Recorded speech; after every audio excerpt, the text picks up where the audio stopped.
हाय, नमस्ते। मैं पंकज, आपका फ्रेंड, आपका मित्र। और आज अपन बात करते हैं एक नई मूवी कल की 2898 एडी की, जो अभी अभी 2024 में आई है और क्या कमाल का बिजनेस कर रही है, बहुत पॉपुलर है। तो ये सब तो हाइप है, अपन रियलिस्टिक बातें करते हैं।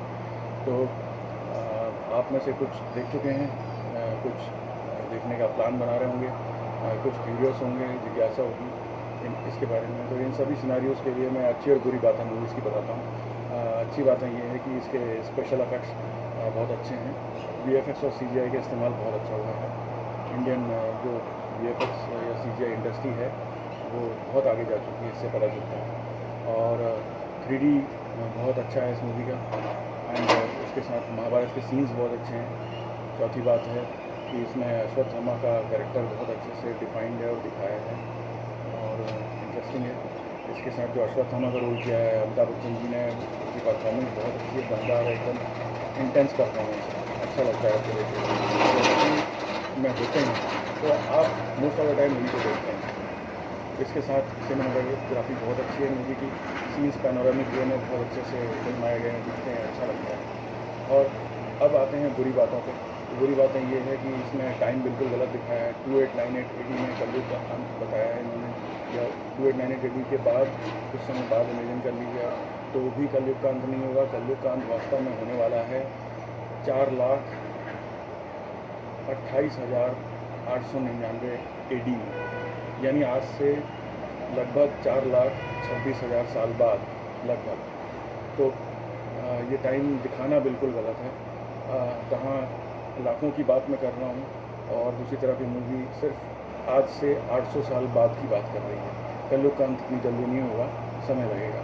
तो टाइम के साथ साथ ये गड़बड़ है इसमें कि जो कैरेक्टर्स हैं वो अश्वत्थामा को छोड़ के बाकी सारे मॉर्टल्स हैं, तो वो सब मर जाएंगे। करीब करीब 100-125 साल के अंदर अंदर मर जाएंगे, वो ख़त्म हो जाएंगे। तो स्टोरी में कहाँ ये कन्विंसिंग है, आप स्वयं सोचिए। इसके साथ इन्होंने जो मणि बताई है अश्वत्थामा की, वो बताते हैं कि महाभारत के युद्ध हुआ के बाद छीन ली गई थी अश्वत्थामा से। तो वास्तव में वो पांडवों की सेफ कस्टडी में थे, युधिष्ठिर के मुकुट पर थी। बाद में स्टोरी में दिखाया कि अश्वत्थामा जागते हैं और उन्हें रैंडमली मणि मिल जाती है, तो वो दिखाना बिल्कुल गलत है। ऐसे मणि नहीं मिल सकती रैंडमली आपको। इसके साथ ही साथ उन्होंने दिखाया कि विलन की पार्टी को गांडीव मिल जाता है खुदाई के दौरान, तो ऐसे पॉसिबल नहीं है। गांडीव धरती पर था ही नहीं महाभारत के बाद।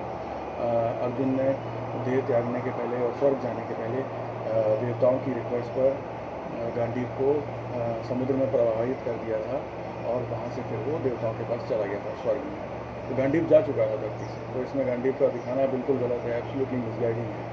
इसके साथ कर्ण को दिखाया इन्होंने धरती पर आते हुए अचानक थोड़ी देर के लिए। प्रभास का जो कैरेक्टर है भैरवा, उसके अंदर आ जाती है कर्ण की आत्मा, कैसे पॉसिबल है? जो 8 चिरंजीवी हैं हमारे धर्म ग्रंथों के अनुसार, उनमें कर्ण का नाम नहीं है। कर्ण चिरंजीवी नहीं है तो धरती पे कैसे आए? ये सब क्वेश्चन मार्क है आपके लिए, तो आप सोचिएगा। ये जो है बाकी इसके अलावा आप देखते हैं कि ये बहुत सारी मूवीज़ की नकल है। आपको बहुत सारी हॉलीवुड की मूवीज़ की और अन्य मूवीज़ की नकल दिख जाएगी इसमें।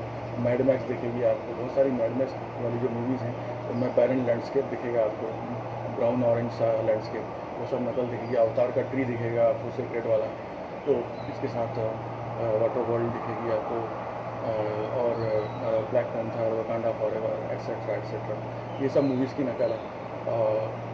नकल करना ठीक नहीं है। इंडियन फिल्म इंडस्ट्री को उबरना होगा इस मेंटालिटी से और क्रिएटिव होना होगा। और इसके अलावा इस मूवी में इन्होंने बहुत इरिटेटिंग कैमियोज़ किए हैं। छोटे बड़े बहुत सारे एक्टर्स आते जाते हैं। 3 घंटे की मूवी है, उसमें बिना मतलब के एक्टर्स आते हैं टीवी और फिल्म इंडस्ट्री के। तो तेलुगु फिल्म इंडस्ट्री और हिंदी फिल्म इंडस्ट्री के ऐसा लगता है रियूनियंस हो रहे हैं। अलग अलग एक्टर्स आते हैं, एक दूसरे को हलवाए करते हैं, फालतू की बातें करते हैं, निकल जाते हैं। मेन स्टोरी में कोई कनेक्ट नहीं है इन चीज़ों का। तो जैसे राम गोपाल वर्मा फालतू में आते हैं, एस राजामौली आते हैं फालतू में, दिशा पाटनी को इम्पोर्टेंट बताते हैं, लेकिन उसका थोड़ा मटकने अलग के अलावा, फालतू की डायलॉगबाजी के अलावा कोई रोल नहीं है। तो इस तरह के और भी रोल्स हैं फालतू के, बिना मतलब के, इरिटेट करती है स्टोरी। फिर आपने ऑथेंटिक स्टोरी नहीं बताई है, सुपर विलन बताया है एक सुप्रीम मेस्किन, जो आपके धर्म ग्रंथों में, हिंदुओं के धर्म ग्रंथों में कहीं नहीं बताया गया ऐसा विलन। और ऐसा सिनारियो भी नहीं हो सकता, ऐसा कॉम्प्लेक्स भी नहीं हो सकता जो ग्रेविटी को डिफाई करके हवा में तैर रहा है। सुपर विलन जो है सुप्रीम मेस्किन, जिसको निभाया है कमल हासन ने, वो पालती मार के हवा में तैरता रहता है, पानी के ऊपर, ज़मीन के ऊपर तैरता ही रहता है most of the time. How is it possible? Technology के हिसाब से भी पॉसिबल नहीं है और माइथोलॉजी के हिसाब से भी पॉसिबल नहीं है, और कोई ऐसा सुपर पावर किसी के पास हो नहीं सकता। आज के जो विलेंस हैं, आतंकवादी हैं, क्रिमिनल्स हैं, वही आगे जाके कल युग के लिए विलेन बनेंगे। तो ये आप दिखा सकते थे रियलिस्टिक वे में, आपको किसी सुपर विलेन की या फेक स्टोरी की आवश्यकता नहीं है। तो मूवी में ये सारी गड़बड़ है।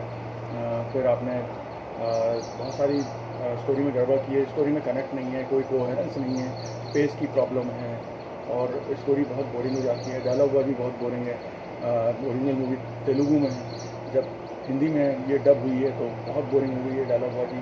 पर्टिकुलरली जो हंसी मजाक है तेलुगु वाला या साउथ का, वो सूट नहीं करता है हिंदी वालों को, समझ ही नहीं आता है बेसिकली, और वो बोर हो जाते हैं। विश्वास कीजिए मैं 15 से 20 मिनट में सोने लगा था, तो बहुत बोरिंग है स्टोरी। तो सबसे बड़ी बात है कि इन्होंने धर्म ग्रंथों के साथ छेड़छाड़ की है, गलत वे में उनको प्रेजेंट किया है। हिस्ट्री और माइथोलॉजी के साथ जो छेड़छाड़ की जाती है वो अनएक्सेप्टेबल है। I hope you agree. और इस तरह की मूवीज़ का विरोध कीजिए, उन्हें बड़े पर्दे पर मत देखने चाहिए, मेरा सजेशन है। अपने विवेक से निर्णय लीजिए, अपना डिसीजन लीजिए। टीवी पर देखें तो भी कोई बुराई नहीं है, बाकी मूवीज़ अच्छी आएँ ऐसी आशा करते हैं। Hope you like the video. Thanks for watching. Bye bye, take care.